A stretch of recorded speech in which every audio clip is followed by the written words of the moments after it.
আমার দল যেন চতুর্থবারের জন্য মমতা ব্যানার্জির শপথ থেকে, এটা তো আমার স্বপ্ন, এটা আমার ইচ্ছে। আগে একটু ছাদটা দেখাও, ছবিটা দেখাও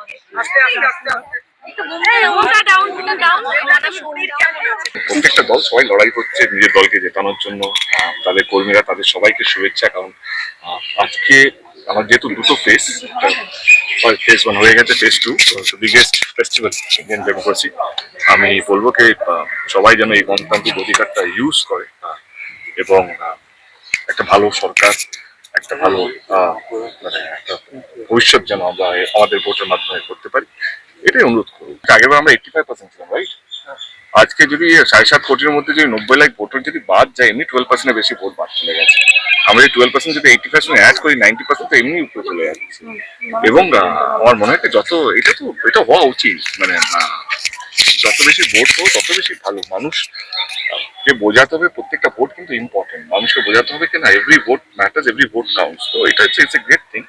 রইল তৃণমূল কংগ্রেস এবং বিজেপি, আমি আমার দল, আমি চাইবো, যেহেতু আমি 1 মাস ধরে দলের হয়ে প্রচার করেছি, আমি চাইবো আমার দল আবার সরকার করুক। এটা আমার মনে হয় এটা তো অন্যায় না। যে কোনো দল তাদের কর্মীরা যেভাবে চায়, আমি আমার দলের জন্য আমি সেটাই চাই, কি আমার দল যেন চতুর্থবারের জন্য মমতা ব্যানার্জির শপথ থেকে, এটা তো আমার স্বপ্ন, এটা আমার ইচ্ছে।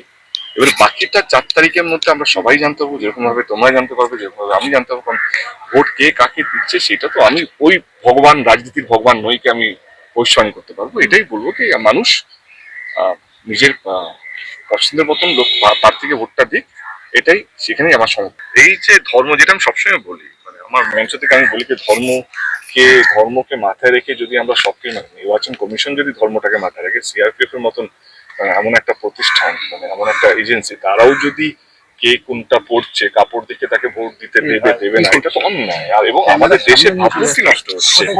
আজকে আমাদের দেশ একটা সেকুলার দেশ, আমাদের দেশের সমস্ত রকমের ধর্মকে আমরা সম্মান করি, বেশভূষা আমাদের ধুতিকে সম্মান করি, আমরা সবাইকে সম্মান করি, আমরা মাথার তিলককে সম্মান করি, মাথার টুপি পরাটাও আমরা সম্মান করি। এটা তো আমাদের দেশের কালচার, এটা তো আমাদের অহংকার।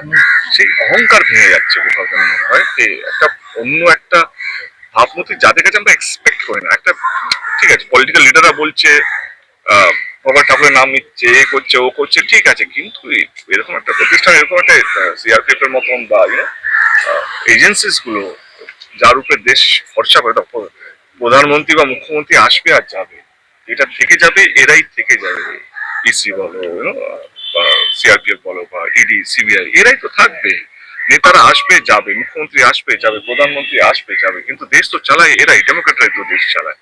তারা যদি এটাকে অ্যাকসেপ্ট করে নেয়, ডিসক্রিমিনেশন করে নেয়, অ্যাকসেপ্ট করে, তাহলে আমাদের দেশটা সার্ভাইভ করতে পারবে না। খুব বেশি আমরা খুব তাড়াতাড়ি আমরা সাফারেট হয়ে যাবো।